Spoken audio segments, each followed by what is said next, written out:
Hi, I'm Nicole, and today I'm going to take you through 3 forward bending postures from the perspective of Yin Yoga.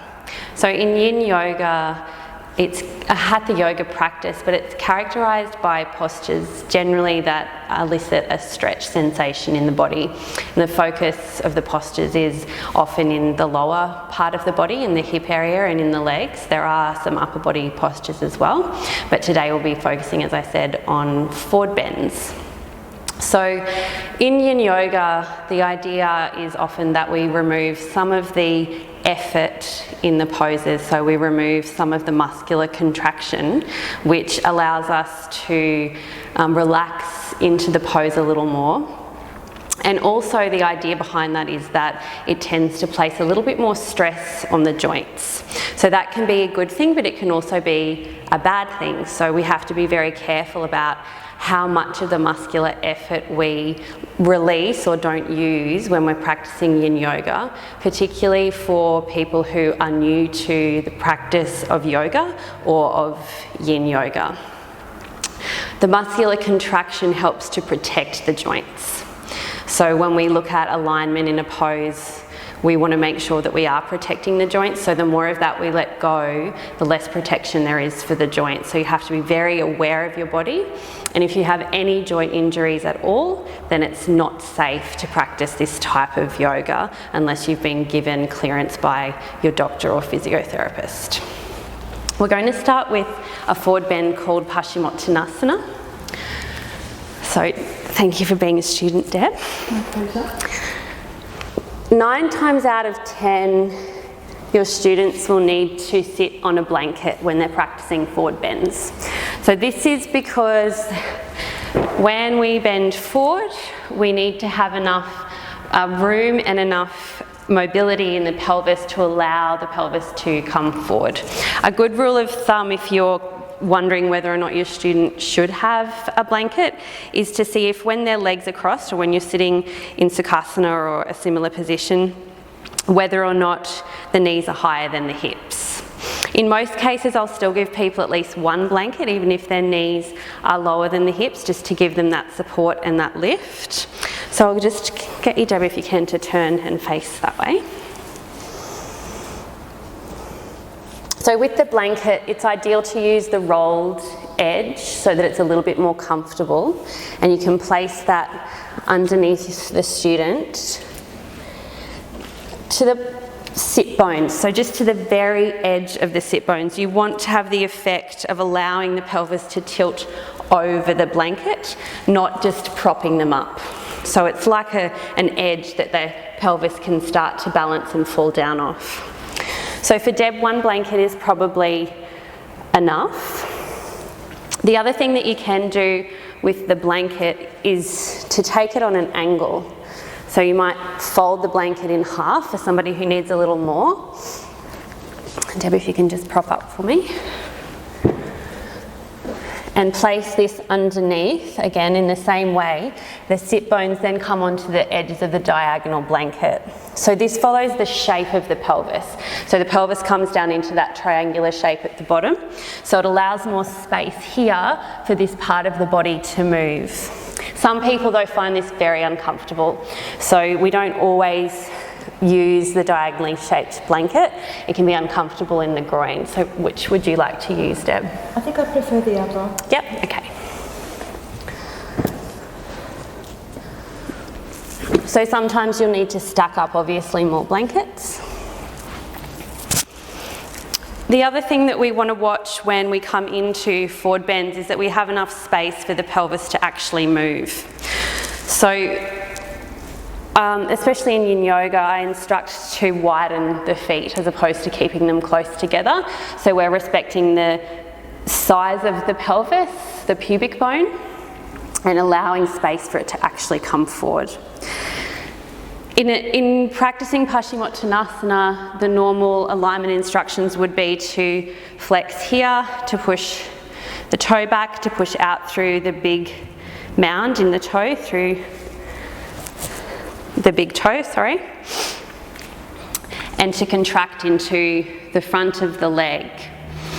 So this is where you need to make a decision as to how much protection you need around the joints, whether or not you're going to lessen some of that off. And a good place to work from is from here, from the start, and then perhaps see how your body or how your students' bodies feel as you go into the posture, just to make a decision as to whether or not it's safe to let go of some of that muscular contraction.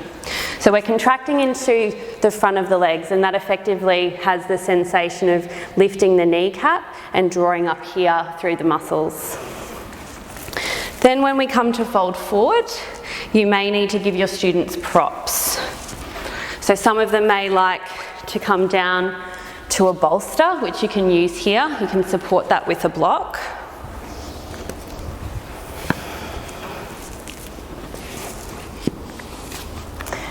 Some of them may like to use a strap as well to hold on to.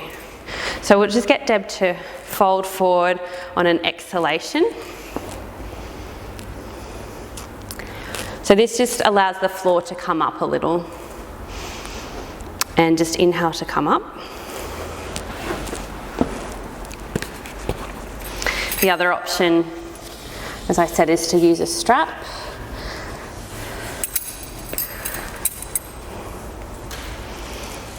With the strap, the focus becomes more on the legs, and you're going to lose some of the stretch in the back of the body.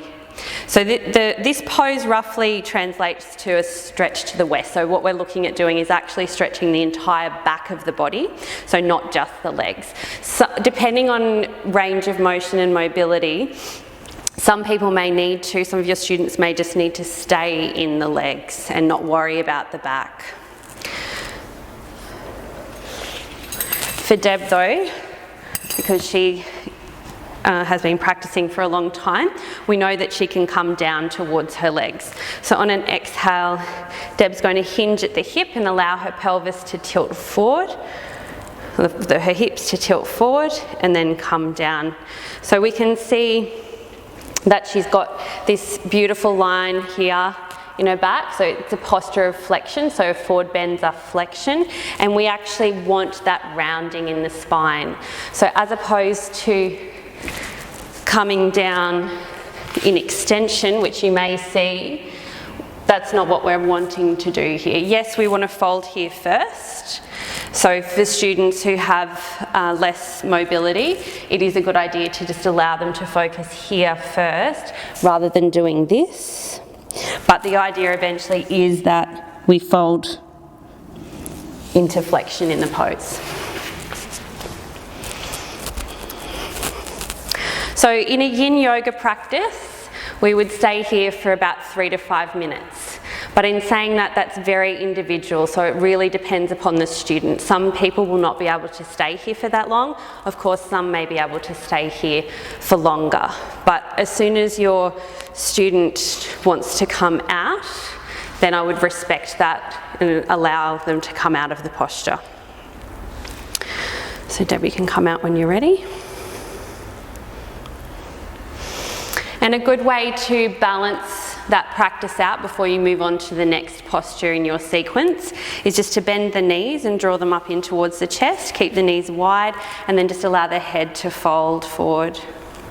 So when we look at what might be called a counter posture in sequencing, I tend to look at a posture that is, say, a step back or 2 steps back from what you've just practiced. So as opposed to practicing a back bend straight after a forward bend, where you're completely counteracting what you've just achieved or what you've just had happen in the body, we want to come back to something that is similar in terms of the shape in the body that we've created, but is less effort for the body. This way the body can relax and rest and integrate all the benefits of the practice. So you can inhale and come up. And we'll move on now to Upavishta Konasana. So in this posture, we take the legs even wider, but no wider than about 45 degrees on each side. So you end up with a 90-degree opening. There's no need to take the legs any wider. It will also create less space in the back, in the sacrum, if you take the legs too wide. So about this width is good. Deb could go a tiny little bit wider. And again, the alignment of the legs, or the effort in the legs, is very similar to the effort in Paschimottanasana. So the yang component of the pose, there's always some yang in all yin, is that muscular contraction. In this position, however, the strain on the inner thigh, so on the ligaments that run around here, around the knee, and also on the muscles, is a lot greater because of the angle of the legs. So we need to make sure that we're even more careful in this pose, depending of course on the individual, to have enough effort in the legs to protect especially the knee. So Deb may be able to, because she has been practicing for such a long time, release some of that effort in her legs, but most of your students will need to start with that amount of effort and then slowly work towards releasing it. So in terms of supporting this pose and bringing the floor up to the student, we can take some blocks.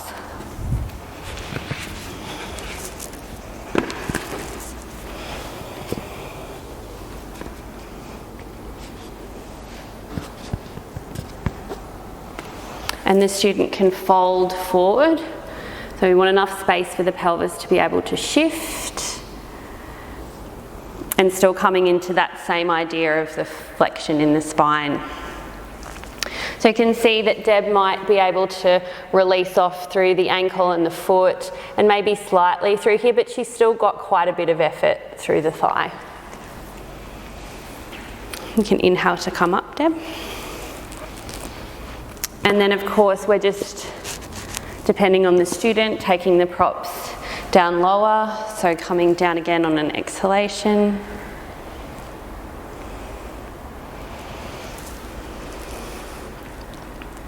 And throughout the practice you can change the props. So if you're going to stay here, for example, for 5 minutes, the student might like to start with the bolster on the angle supported by the blocks and then come into this variation. And then if they want to, you can help them. So Deb, if you can come up a little by removing the bolster and then coming down towards the floor. So you don't have to stay in the one position throughout the practice.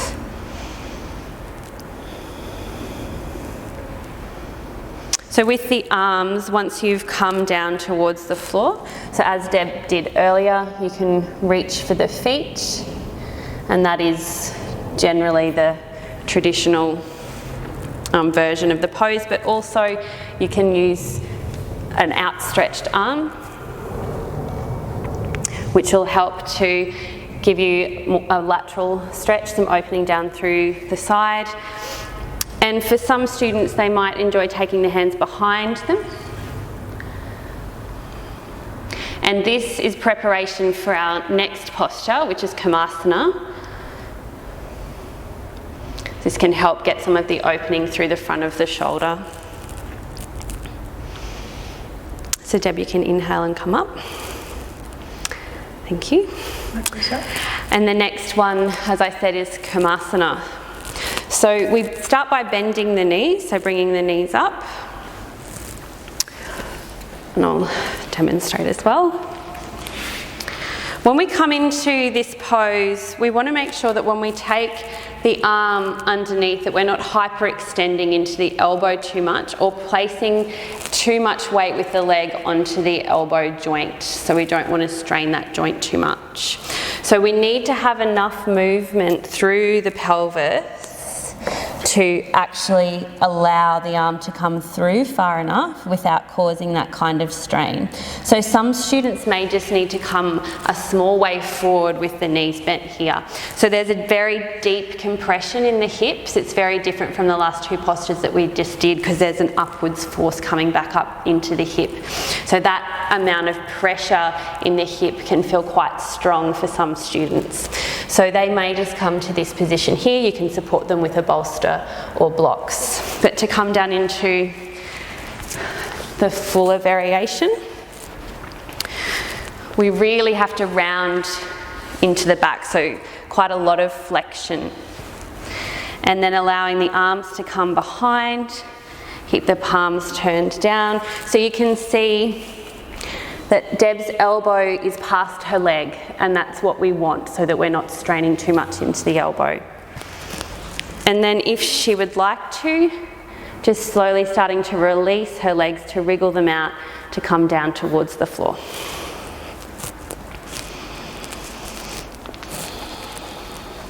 If you were going to stay here for 5 minutes and your student was comfortable, you could take a blanket and place it across their back. So that's just a very gentle amount of weight.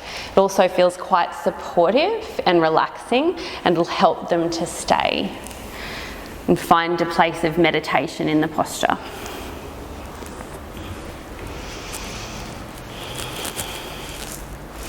If you're ready to come up, Deb. When we come up, we drag the heels across the floor and contract so that we can bend the knees. Come back to that starting position, taking the arms out and sitting up. And a good way to counter is to just windscreen wiper. So just taking the knees from side to side, just to release off. And then to come into child's pose. So if you'd like to come over onto the hands and then take the knees behind you, come up onto a table. And either wide legs or legs together in child. Sorry, the blanket's in the way.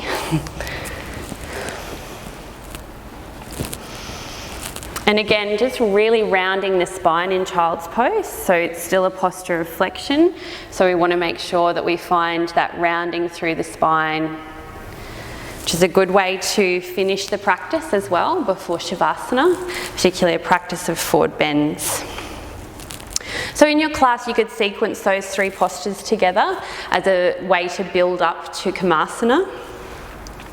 But you obviously don't necessarily need to just follow forward bend after forward bend. These are the basic principles of forward bending in Yin Yoga. And always coming back to that lesser version of the posture that you've just practiced to find rest in the body and integration of all the work that you've just done. Thank you.